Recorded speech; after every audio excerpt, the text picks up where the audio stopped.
नमस्कार व्यूअर्स, मैं हूं अमीश देवगन और आप देख रहे हैं देश की सबसे लोकप्रिय डिबेट आर पार। क्या कांग्रेस के नेताओं ने भगवा का अपमान करने की सुपारी ले रखी है? एक तरफ मोहब्बत की दुकान खुल रही है तो दूसरी तरफ भगवा को टारगेट लगातार किया जा रहा है। कांग्रेस के बड़े नेता हुसैन दलवाई ने यूपी के सीएम योगी आदित्यनाथ पर तंज कसते हुए कहा कि भगवा कपड़ा पहने और धर्म से इन्वेस्टमेंट नहीं आता, बल्कि उसके लिए मॉडर्न बनना पड़ता है, मॉडर्न सोच रखनी पड़ती है। योगी आदित्यनाथ अपने प्रदेश में निवेश जुटाने के लिए मुंबई पहुंचे और कारोबारियों से मिल रहे हैं, जिससे चिढ़कर कांग्रेस के बड़े नेता हुसैन दलवाई ने यह बयान जारी कर दिया है। इसलिए आज कांग्रेस की सोच का एक्सरे करना बेहद आवश्यक हो जाता है। सवाल है कि क्या धोती पहनने वाले महात्मा गांधी की सोच भी मॉडर्न नहीं थी? क्या भगवा धारण करने वाले स्वामी विवेकानंद की सोच भी मॉडर्न नहीं थी? जवाब कांग्रेस को देना पड़ेगा। और यह ज्ञान कहां से आ गया है कि धर्म का पालन करने वाले कारोबार कर नहीं सकते, इन्वेस्टमेंट नहीं ला सकते। भारत शुभ लाभ की परंपरा पर चलने वाला देश है, जहां लाभ के साथ भी शुभ जोड़ा जाता है। लेकिन कांग्रेस को लगता है कि भगवा कपड़े पहनने और धर्म के रास्ते पर चलने से उद्योगों को बढ़ावा नहीं दिया जा सकता।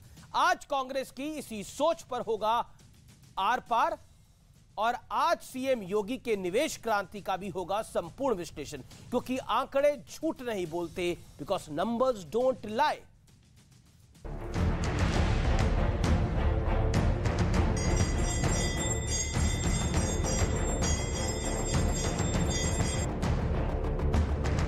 धर्माच्या आणि ह्याच्या गोष्टी करण्याऐवजी आणि भगवे कपडे घालून फिरण्याऐवजी जरा मॉडर्न व्हा, आधुनिक व्हा। उद्योग हे आधुनिकतेचे असतात, ते आधुनिक विचार घ्या तर उद्योग येतील। आखिर भगवा से कांग्रेस को इतनी चिढ़ क्यों है? क्या हर तरह से भगवा का अपमान करना कांग्रेस नेताओं का सियासी उद्देश्य बन गया है? सीएम योगी यूपी की ब्रांडिंग करने और इन्वेस्टर्स को आमंत्रित करने के लिए मुंबई पहुंचे। कांग्रेस धर्म और भगवा कपड़े का मुद्दा लेकर खड़ी हो गई। योगी जी के भगवा से उनको प्रॉब्लम नहीं है। योगी जी के जो मजबूत इच्छा शक्ति और बुलडोजर है, उससे परेशान है ये लोग। ये कपड़ों से और ये बोलने से धर्म नहीं है। धर्म के अनुसार ही कर्म होता है, तो इनके कर्म ही ठीक नहीं है। कांग्रेस के नेता को ये भगवा रंग से इतना बैर क्यों है? इस तरह का बयान कांग्रेस क्यों दिलवाती है? क्या संदेश देना चाहती है?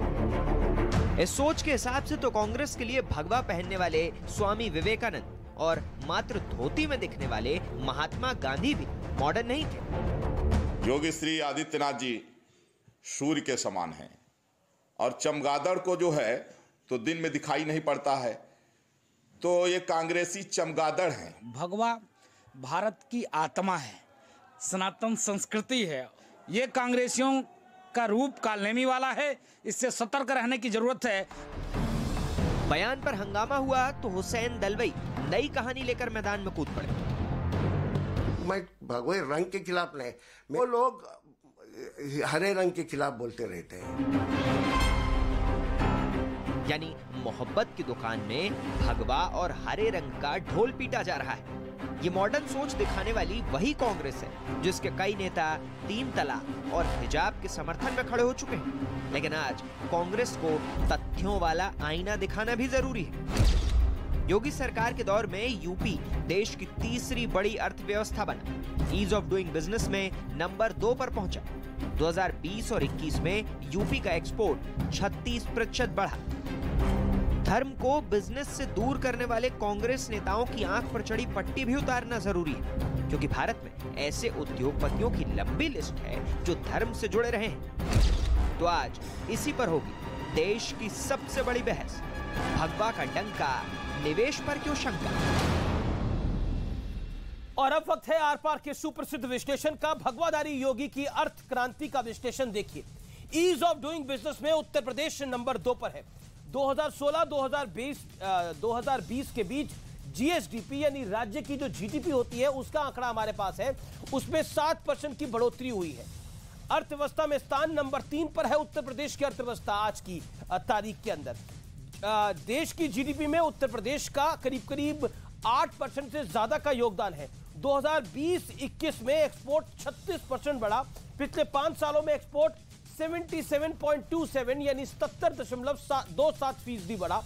यानी ये आंकड़ा अपने आप में बहुत कुछ कहता है। लेकिन बड़ा सवाल क्या है? बड़ा सवाल आज ये खड़ा होता है कि अर्थनीति के मुद्दे पर भगवा को बदनाम करने की कोशिश हो रही है। क्या कुछ लोगों ने सुपारी ले रखी है? आज ये मूल सवाल खड़ा होता है। मेरे साथ बात करने के लिए भारतीय जनता पार्टी के प्रखर